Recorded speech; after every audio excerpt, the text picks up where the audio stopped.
Здраво, ова е 130-тото издание на Видеологија со Златко Ѓелевски, дигитален краток осврт за актуелни филмски остварувања, односно спонтана критичка анализа која е збир на први впечатоци илустрирани со подвижни слики. На денешниот репертоар е Spaceship Earth на Matt Wolf, во кој станува збор за авантурата на 8 визионери, кои во 1991 година поминале 2 години во карантин, изолирани во еден објект граден како имитација на екосистем на Земјата, именуван Biosphere 2. Иако експериментот бил светски феномен, кај нас свеста за него нема допрено благодарение на новинарската неспретност во 90-тите. Експериментот е наменет за водење на евиденција за екзистенцијата во овие специјализирани услови, мотивирани од заканувачката еколошка катастрофа на Земјата, иако на овие истражувачи се гледало со сомнеш, третирајќи како култисти, иако функционирале како своевидна комуна од научници. Нивните унифицитарни униформи не помагаат за да се добие поразлична представа за нив, но проектираните предрасуди за луѓето кои не се разбираат од ништо, секогаш наоѓаат начин да станат доминантна сила во ширењето на кривогледите и неукоста низ широката популација. Овој документарен филм ги бележи потфатите за една дружина на истомисленици, екологисти и љубители на уметноста во Сан Франциско, кои биле загрижени за иднината на животот на Земјата, па изнаоѓале начини за подобрување на истиот и при тоа задржувајќи го балансот во природата. Филмот ги опфаќа и нивните првични успешни номадски проекти, како што се сопствениот ранч, градењето на бродот, тест моделот на Biosphere 2 и самиот проект. Книгата Mount Analog на Рене Дувал е предложка која ги инспирира и мотивира истражувачите за создавање на нивната еденска градина, односно освојувањето на новата земја, проследено со театарски перформанс. Бакминстер Фулер и неговото истоимено дело, како и самиот филм, со неговата геодетска купола, има исто така значаен придонес за филозофската матрица на истражувачите, како и апокалиптичните визии на Вилијам С. Бърроуз, така и одличниот SF филм Silent Running. Џон Ален е поглаварот на патешествието кон непознатото, кој избира екипа на истомисленици кои имаат невообичаени методи за подобрување на животот на Земјата. Овие синерџисти имаат свој ранч, кај што со помош на нивната соработка создаваат дела со нераскинлива целина, кон крајот на 60-тите години на минатиот век. За да преживеат, започнале да делуваат и како капиталистичка фирма, започнувајќи бизниси широм светот, патувајќи со нивниот брод. Уште во 80-тите одржуваат предавања за загрозувањето на екосветот, а кон крајот на 80-тите почнуваат да го градат Biosphere 2.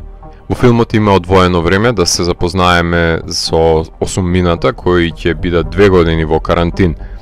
Набрзо апетитот за сензационализам го има својот замав и се создава јаз помеѓу научните кружоци и истражувачите кои ги сметаат за еколошки забавувачи.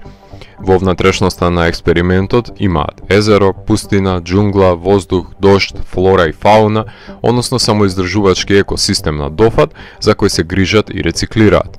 По настанувањето на повредата на истражувачката и незиниот излез и враќање, забележуваме дека истражувачите се третирани како да е некакво реалити шоу, односно зоолошка градина за луѓе. Biosphere 2 е наменет за колонизирање на Вселената и изнаоѓање на начин во кој непречено ќе може луѓето да живеат на други планети.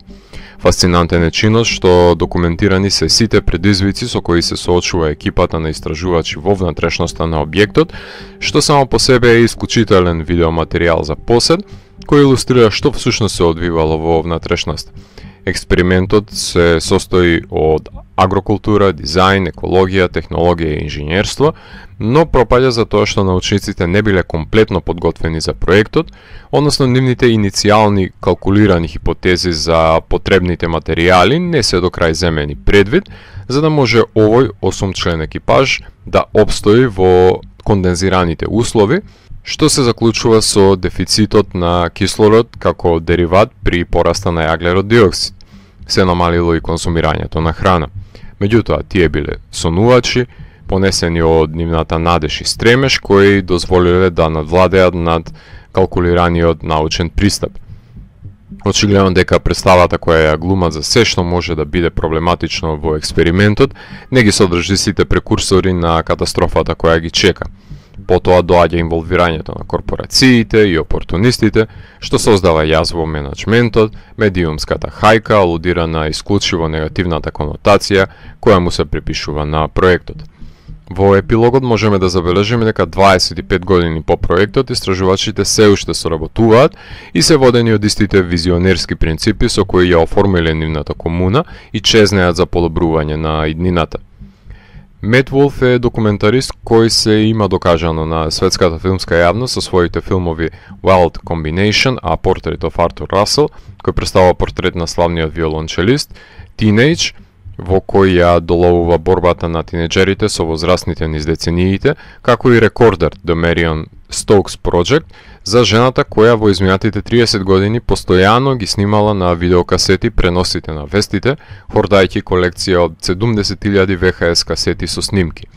Од овој калеидоскоп на тематски диверзитет, можеме да заклучиме дека Мет го привлекуваат исклучителни субјекти, за кои снима филмови, луѓе кои се водени од некое силно убедување во животот, кое ги прави отпадници во очите на народот, но тие посветено го жртвуваат својот живот за идеалистичките цели, што не може да се каже и за озборувачите кои ги шиканираат. Неговиот нов документарен филм не одскокнува од оваа нишка на куриозитет на режисерот. Монтажерот Дейвид Тиг користи архивски снимки во различен формат, кои потекнуваат од периодот кога се документирале случувањата на експериментот, па затоа и комбинира 4:3 со 16:9 аспектите на снимање, аналогното со дигиталното, при тоа задржувајќи го континуитетот на хронолошката приказна. Оуен Пелет, композиторот на Life и The Box, искористува неколку различни оркестрации, кои синхрониски ги надополнуваат благородните или турбулентните периоди низ кои поминуваат астронаутите на Земјата, задржувајќи ги и потребните атмосферични синтови, клучни на секој SF филм. Кинематограферот Сем Ботон исто така ги искористува SF аспектите на самиот проект и ги снима интервјуата со неколку од истражувачите во куполите. Филмот имаше својата премиера на овогодинешното издание на Sundance и потоа беше прикажан на фестивалот во Мајами, за потоа дистрибутерот Hulu да го представи на својата платформа за да биде достапен на нејзините претплатници. Селективниот избор на информации околу самиот проект, неистакнувањето на сите причинители за неговиот неуспех, како и внатрешната динамика во групацијата, остава трага на сомнеш за изложувањето на вистината на виделина, но дозволата за пристап до овие податоци зависи од истражувачите, не од режисерот. Ако субјектот не сака нешто да биде соопштено, нема да го сподели, без разлика на инсистирањето. Документарниот филм е доказ дека малите групации знаат да бидат двигателите на позитивната промена во светот. Овие истражувачи научната фантастика од Silent Running се обидуваат да ја преточат во реалност, а за тој потфат, без разлика на неговата неуспешност, е за пофалба, затоа што сплотува мечтатели кои веруваат во визионерската представа за подобра иднина. Ако морам да го еволуирам, тогаш Spaceship Earth од мене има 4 од 5. Доколку ви се допадна 130-тото издание на дигиталната архива Видеологија, лајкувајте го видеото, споделете го и следете го каналот. Постигнете и поснатите рецензии на виртуелната полица. И благодарам за вниманието. Поздрав!